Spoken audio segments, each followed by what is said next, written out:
American generals dismiss the impact of Japanese kamikaze plane. This statement, when viewed through the lens of the brutal realities of the Pacific War's final year, seems almost incomprehensible. How could the highly sophisticated, intelligence-driven, and technologically superior United States military leadership misjudge a threat that would ultimately inflict more damage on the U.S. Navy than any other single weapon system in the war? The answer is complex, rooted in a confluence of cultural misunderstanding, strategic underestimation, the rapid evolution of the threat itself, and perhaps a degree of psychological denial. To truly understand this dismissal, we must peel back the layers of pre-war doctrine, preconceived notions about the enemy, and the sheer unprecedented nature of the kamikaze tactic. The concept of deliberate suicidal attack was not entirely foreign to military history, but its application on an industrialized scale, integrated into a national strategy, was something the Western powers had never truly encountered. Japan, facing an increasingly dire strategic situation by late 1944, turned to this desperate measure as its conventional forces proved incapable of stemming the Allied advance. The U.S. High Command, steeped in a tradition of valuing human life and tactical flexibility, struggled to comprehend a military philosophy that embraced self-immolation as a primary means of warfare. This fundamental cultural chasm played a significant role in the initial dismissal of the kamikaze as a viable, long-term threat. Before delving into the specifics of the kamikaze attacks and the American response, it's crucial to establish the strategic context of the Pacific War in late 1944. Following the decisive victories at the Marianas, Peleliu, and the Philippines, the Allies were inexorably closing in on the Japanese home islands. Japan's industrial capacity was crippled, its oil supply lanes severed, and its once proud Imperial Navy and Air Force had suffered catastrophic losses. The once seemingly endless flow of Japanese Zeros and dive bombers had dwindled to a trickle, and the quality of their remaining pilots had plummeted. American intelligence reports, while often accurate in assessing material strength, struggled to quantify the intangible factors of morale and desperation that would drive Japan to such extremes. The first organized kamikaze attacks, properly termed the Special Attack Units, emerged during the Battle of Leyte Gulf in October 1944. Admiral Takejiro Onishi, commander of the 1st Air Fleet in the Philippines, is credited with formally proposing and implementing the tactic. His reasoning was stark.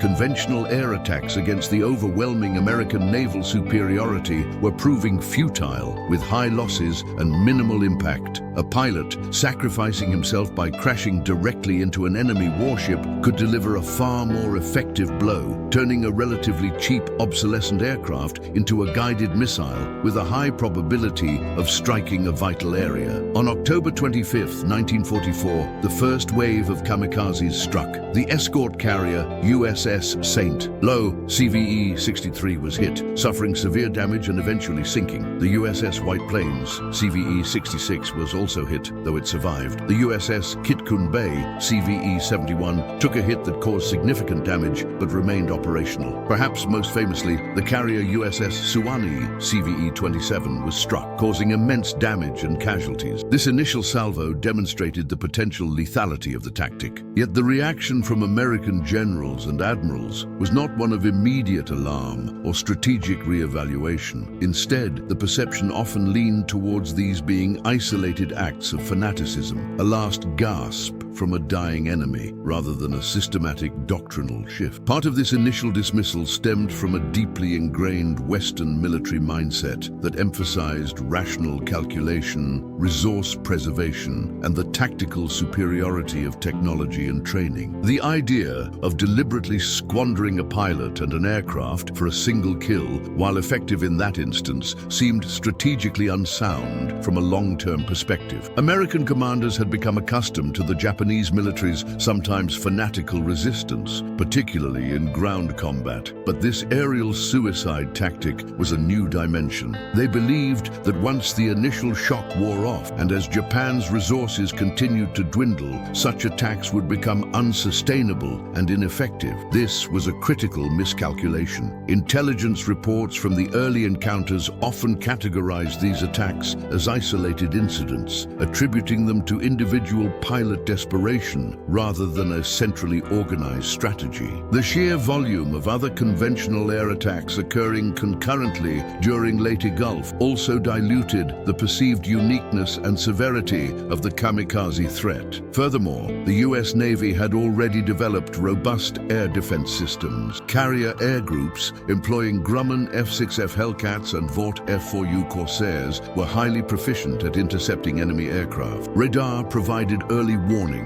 and the fleet's anti-aircraft batteries, including the formidable 40mm Bofors and 20mm Oerlikon guns, were designed to create a steel curtain around the ships. There was a confidence, perhaps overconfidence, in these existing defenses. This confidence was bolstered by the generally poor quality of Japanese pilots remaining by late 1944. Many kamikaze pilots were young, minimally trained, and often flying obsolescent aircraft. American fighter pilots, veterans of years of combat, were accustomed to outmaneuvering and outshooting their Japanese counterparts. The idea that these relatively inexperienced pilots flying older planes could pose a significant threat simply by pointing their aircraft at a ship and crashing seemed to contradict the prevailing narrative of American air superiority. The technological advantage, particularly in radar and fighter performance, was so pronounced that it perhaps blinded some to the possibility of an unconventional threat, bypassing these advantages through sheer suicidal resolve. The official reports from commanders on the scene, while detailing damage, often downplayed the strategic implications. For example,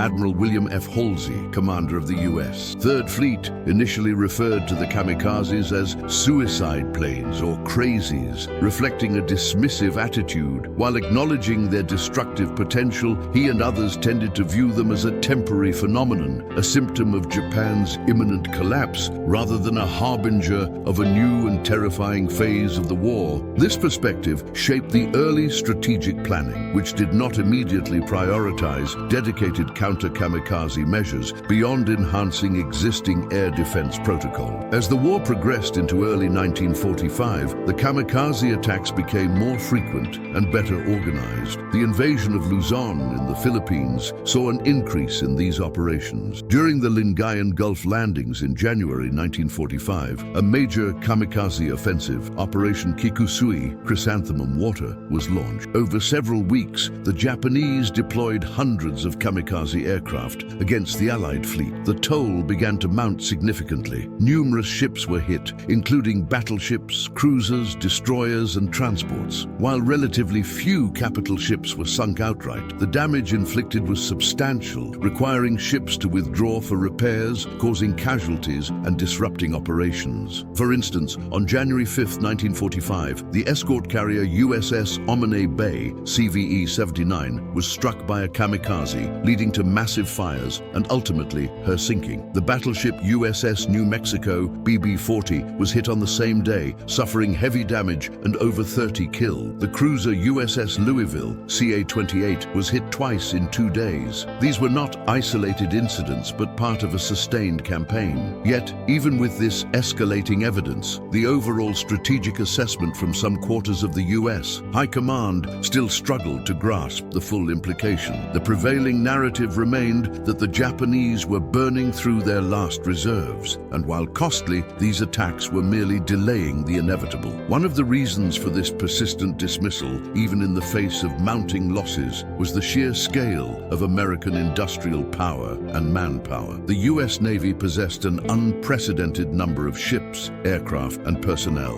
When a ship was damaged, there was often another to take its place, and the American repair facilities, particularly in the vast logistical network across the Pacific, were incredibly efficient. This immense capacity might have fostered a sense that even significant losses to kamikazes were ultimately manageable and would not derail the overall strategic objective. It was a war of attrition, and America believed it could absorb more punishment than Japan could deliver. Moreover, the psychological impact of kamikaze attacks was difficult to quantify in intelligence reports or strategic briefing. The terror and exhaustion experienced by sailors on radar picket destroyers, who were often the first and most frequent targets, or by the damage control parties fighting fires and flooding, was not easily translated into metrics that fit conventional military analysis. It was an unconventional threat that challenged not just ships, but also the morale and psychological resilience of the fleet. This aspect, too,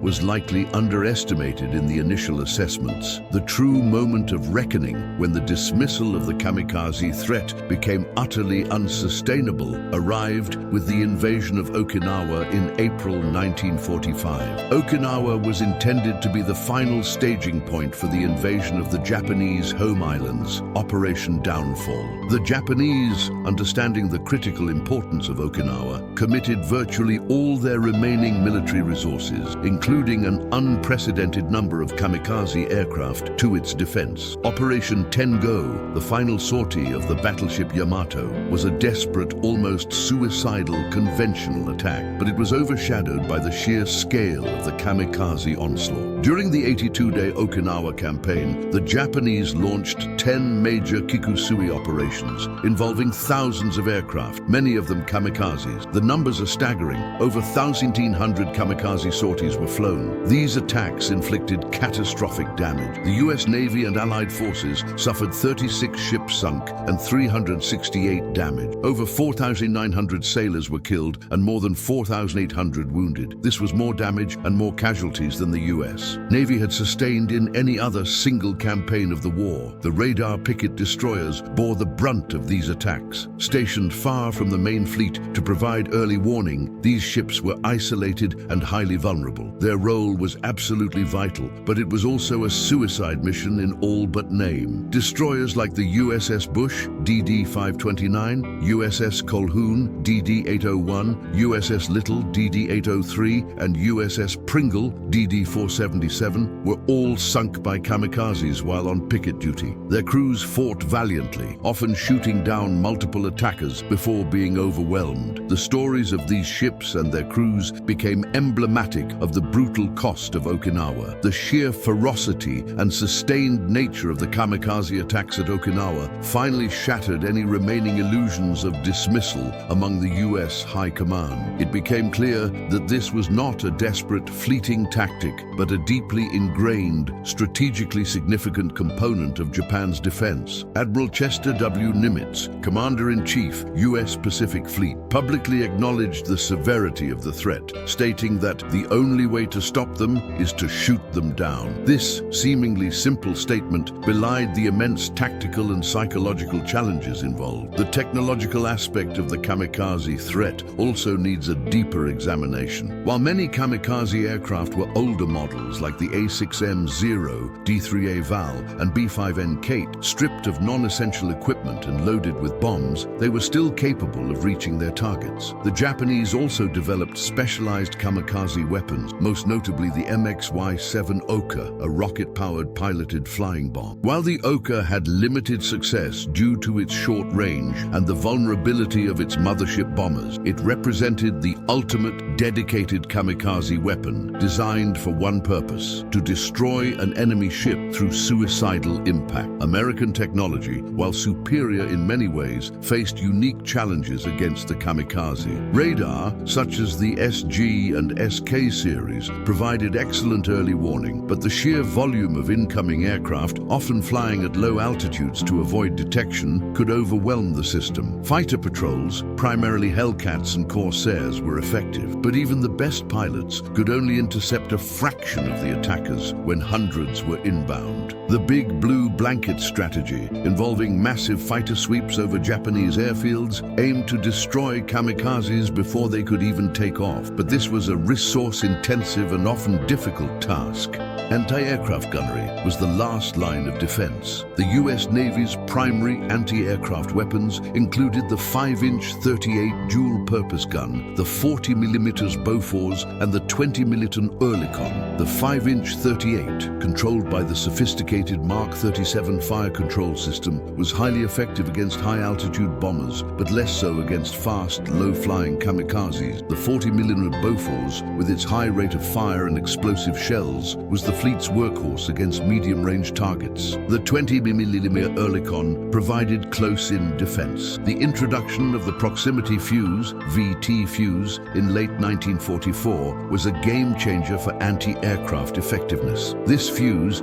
detonated a shell when it came within a certain distance of an aircraft, dramatically increasing the probability of a hit compared to timed or contact fuses. While the VT fuse significantly improved the kill rate against conventional aircraft, kamikazes still posed a unique challenge. Their direct, unswerving approach, often through intense anti-aircraft fire, meant that even a damaged aircraft could still reach its target. A kamikaze hit was often a direct hit, aimed at the superstructure, flight deck, or waterline, maximizing destructive effect. Damage control on U.S. Navy ships was exemplary, a testament to rigorous training and robust ship design. Ships were compartmented to limit flooding, and extensive firefighting equipment and highly trained damage control teams were standard. Many ships hit by kamikazes, even those suffering immense damage, were saved by the heroic efforts of their crews. The aircraft carrier USS Franklin, CV-13, for example, survived a devastating conventional bomb hit in March 1945 that killed hundreds and crippled the ship, largely due to her crew's incredible damage control efforts. However, kamikaze attacks often caused more widespread and severe damage, particularly from the aircraft's fuel and bombs igniting. The explosive force of a kamikaze hitting a ship was equivalent to a large bomb, and the resulting fires, fueled by aviation gasoline, were extremely difficult to extinguish. The strategic and tactical responses evolved rapidly during Okinawa. The concept of the radar picket system, while proving incredibly costly, was refined. More ships were assigned to these forward stations, and they were supported by combat air patrols, KP, dedicated to their defense. The lessons learned from the vulnerability of single destroyers led to the deployment of small groups of ships, including destroyers and destroyer escorts, to these stations, providing mutual support and increased anti-aircraft firepower. Furthermore, the U.S. Navy began to prioritize the destruction of kamikaze launch bases on land. Carrier aircraft were tasked with conducting extensive strikes against airfields on Okinawa, Kyushu, and other Japanese islands, aiming to catch the kamikazes on the ground or destroy their fuel and ammunition supplies. This offensive strategy, while effective in reducing the number of sorties, could not entirely eliminate the threat as long as Japan had aircraft and pilots willing to fly them. The human element of this struggle cannot be overstated. For the American sailors, particularly those on ships operating around Okinawa, the constant threat of kamikaze attack was psychologically grueling. The sight of an enemy plane, often damaged and smoking, deliberately diving towards their ship, knowing its pilot intended to die to kill them, created an atmosphere of fear and exhaustion. Sleep deprivation became common. The sound of air raid alarms, the scream of diving aircraft, and the concussion of near misses or direct hits became the soundtrack of their existence. This immense psychological toll on the fleet was something that had no direct precedent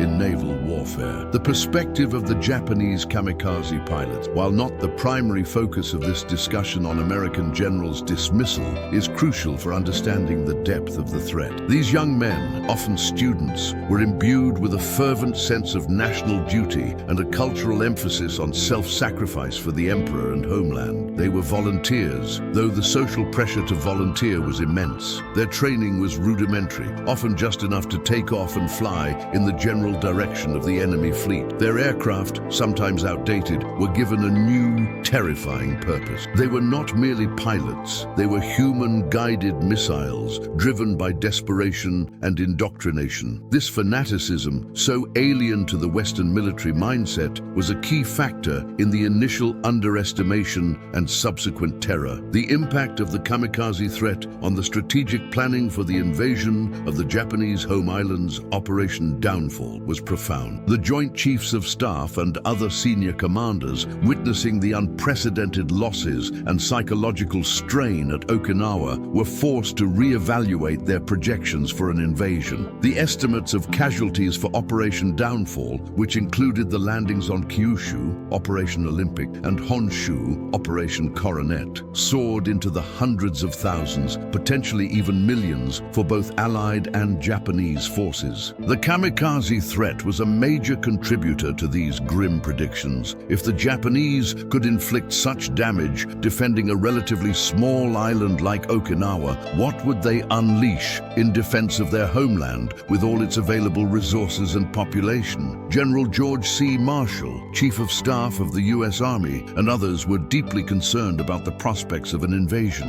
The kamikazes represented a weapon that, while not capable of winning the war for Japan, could certainly make the cost of victory for the Allies astronomically high. The very real possibility of hundreds, if not thousands, of additional kamikazes, along with new suicide tactics such as Kite-manned torpedoes, Shinyo suicide boats, and land-based suicide units, painted a terrifying picture. This heightened awareness of the kamikaze's potential impact directly influenced the strategic calculus that ultimately led to the decision to use the atomic bombs on Hiroshima and Nagasaki. While the atomic bomb decision is a complex topic with many contributing factors, the immense projected casualties from a conventional invasion, heavily influenced by the kamikaze experience at Okinawa, was undeniably a significant consideration. In the aftermath of the war, the kamikaze phenomenon became a subject of intense study and analysis. It irrevocably changed naval warfare doctrine. The experience highlighted the vulnerability of large surface combatants to dedicated suicidal attacks, even from seemingly inferior platforms. It underscored the importance of comprehensive air defense, multi-layered interception, and robust damage control.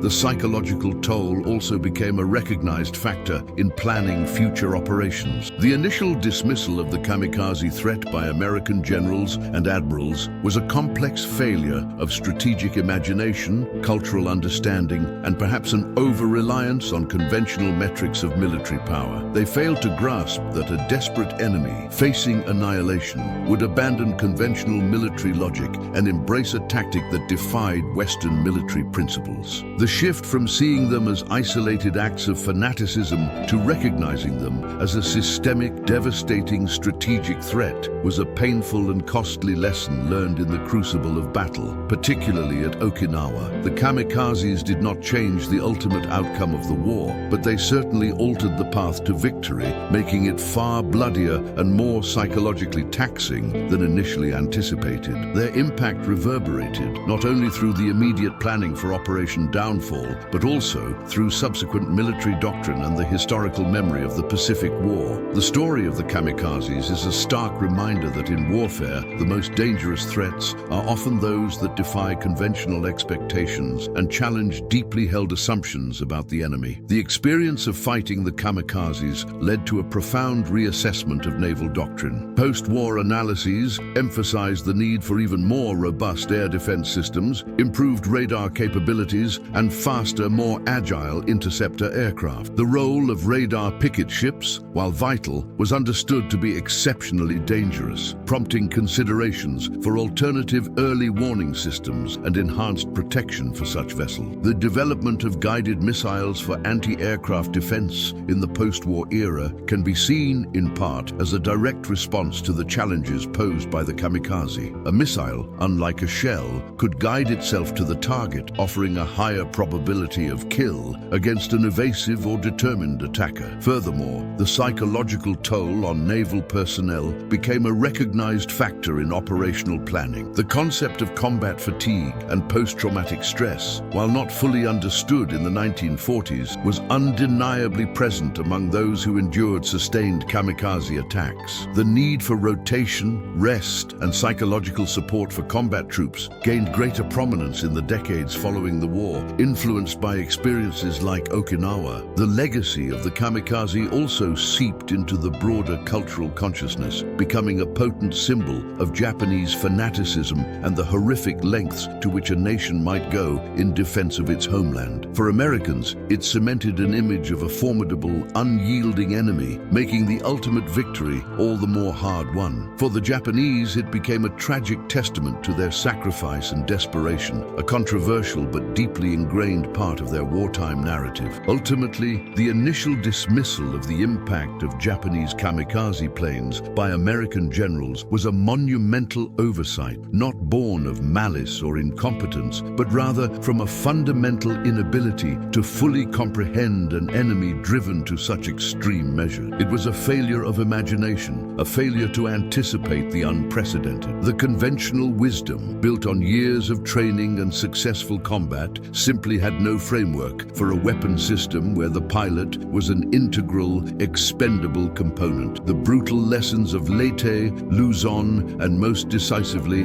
Okinawa forced a painful and costly re-evaluation, changing the course of the war's final months and leaving an indelible mark on military history. The story of the kamikazes is a chilling reminder of the unpredictable nature of warfare and the critical importance of understanding every facet of an adversary, even those that seem to defy logic. If you found this deep dive into the strategic and technological complexities of the kamikaze phenomenon and the American response insightful, please consider subscribing to our channel for more detailed analyses of WWII military technology and history. Your support helps us continue to explore these crucial moments and the lessons they offer.